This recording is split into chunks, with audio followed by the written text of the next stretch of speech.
So hello curious minds, I'm back again with a new mystery. एक आदमी की death रात 11:43 पीएम पर ऑफिशियली कंफर्म हुई। हॉस्पिटल रिकॉर्ड्स, डॉक्टर की सिग्नेचर और सीसीटीवी सब कुछ सेम टाइम कंफर्म कर रहे थे। लेकिन 11:54 पीएम पर किसी ने उस आदमी की फोटो ली। फोटो में वो क्लियरली जिंदा था और उसके हाथ में एक ऐसी चीज थी जो इन्वेस्टिगेशन को अगले 20 साल तक कंफ्यूज करने वाली थी। वेलकम टू हिडन डायरीज, जहां हम इन्वेस्टिगेट करते हैं उन मिस्ट्रीज को जहां हर क्लू एक नई पॉसिबिलिटी खोलता है। आज की स्टोरी सुपर नेचुरल नहीं है, कोई गोस्ट नहीं, कोई टाइम ट्रैवल नहीं, सिर्फ एक फोटोग्राफ, और उस फोटोग्राफ के पीछे छुपा है एक केयरफुली प्लान डिस्क्रिप्शन। लंदन, अक्टूबर 2019, रात के अप्रोक्सीमेटली 11:43 पीएम। मैरी हॉस्पिटल में डैनियल रेड 58 इयर्स का बिजनेसमैन आईसीयू में एडमिटेड था। उसकी कंडीशन पिछले कुछ दिनों से सीरियस थी।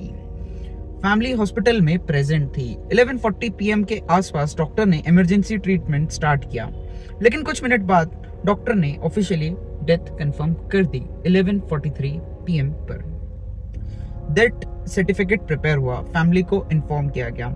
हॉस्पिटल सीसीटीवी में भी डैनियल का रूम क्लियरली विजिबल था। डैनियल की डॉटर सोफी रेड हॉस्पिटल के वेटिंग एरिया में थी। उसके फादर की डेथ के बाद फैमिली मेंबर्स एक दूसरे को कॉल कर रहे थे। फोन रिकॉर्ड्स लेटर इन्वेस्टिगेशन ने वेरीफाई किया, सब नॉर्मल। 11:47, 11:49, 11:52, फिर 11:54 पीएम पर सोफी के फोन पर एक मैसेज आया, सेंडर अननोन। फोन में सिर्फ एक फोटोग्राफ थी। सोफी ने इमेज ओपन की और उसकी सांस रुक गई। फोटोग्राफ में डैनियल रेड खड़ा था, alive, eyes open, wearing the same hospital clothes, और बैकग्राउंड में हॉस्पिटल का एग्जैक्ट कॉरिडोर। सोफी ने तुरंत फोटो एनलार्ज किया। Time metadata 11:54 PM. सोफी ने नर्स को फोटोग्राफ दिखाई। नर्स कंफ्यूज्ड थी। उसने कहा, ये इम्पॉसिबल है, क्योंकि फोटोग्राफ में डैनियल के पीछे जो कॉरिडोर दिख रहा था वो आईसीयू के अंदर का रिस्ट्रिक्टेड कॉरिडोर था और पेशेंट्स को वहां ले जाना पॉसिबल नहीं था। फैमिली ने पुलिस को कॉल किया। पुलिस ने हॉस्पिटल सिक्योरिटी फुटेजेस चेक की। 11:43 पीएम डैनियल आईसीयू रूम में था। 11:44 डॉक्टर रूम से बाहर आए। 11:47 नर्स एंटर्ड। 11:50 room empty. 11:54 कोई डैनियल को आईसीयू से बाहर ले जाता हुआ नहीं दिखा। इन्वेस्टिगेटर्स ने फोटोग्राफ का ओरिजिनल फाइल एनालाइज किया। इमेज स्मार्टफोन से ली गई थी। लोकेशन मेटाडेटा डिसेबल्ड, लेकिन file creation time 11:54:18 PM, exactly message के टाइम के आसपास। और फोटोग्राफ में डैनियल के हाथ में एक ब्लैक स्मार्टफोन था। इन्वेस्टिगेटर्स ने डैनियल का फोन चेक किया। फोन उसके हॉस्पिटल के बिसाइड टेबल पर था। 11:43 पीएम के बाद फोन यूज ही नहीं हुआ था। तो फोटोग्राफ में उसके हाथ में फोन कौन सा था? फोटोग्राफ को एनहांस किया गया। डैनियल के हाथ में फोन पर एक रिफ्लेक्शन दिख रहा था। रिफ्लेक्शन में एक पर्सन था, फोटोग्राफर।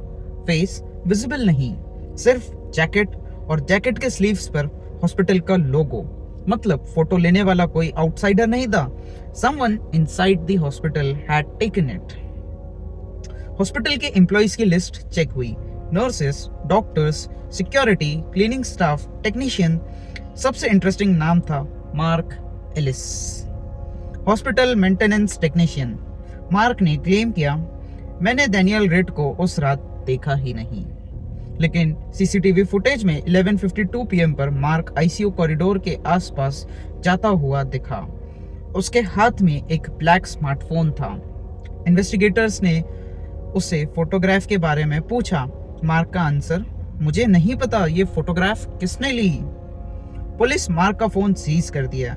गैलरी चेक होती है, कोई फोटोग्राफ नहीं, लेकिन डिलीटेड फाइल्स रिकवर करने पर एक इमेज मिलती है, same photograph, time stamp 11:54:18 PM. लेकिन इमेज का मेटाडेटा में एक और स्ट्रेंज डिटेल थी। ओरिजिनल फोटोग्राफ 11:54 PM पर नहीं बनी थी। इमेज का सोर्स था 3 days अर्लियर क्रिएट हुआ था, मतलब किसी ने फोटोग्राफ पहले बनाई थी, फिर उसे एडिट करके 11:54 का टाइम स्टैम्प दिया, लेकिन डैनियल की एग्जैक्ट पोजीशन, हॉस्पिटल कॉरिडोर और उसके कपड़े सब उस रात के ही थे। तो फोटोग्राफ फेक थी या किसी ने डैनियल की डेथ से पहले ही पूरा सीन प्लान कर लिया था? To be continued in part 2। Part 2 का मैं थोड़ा सा आइडिया दे देता हूँ आप लोगों को। इन्वेस्टिगेटर्स डैनियल के मेडिकल रिकॉर्ड्स दोबारा एग्जामिन करेंगे पार्ट 2 में और डिस्कवर करेंगे कि 11:43 PM पर ऑफिशियल डेथ डिक्लेयर किया गया आदमी शायद उस वक्त डैनियल था ही नहीं। New video every day 7 AM 7 PM. Till then, stay tuned. Goodbye.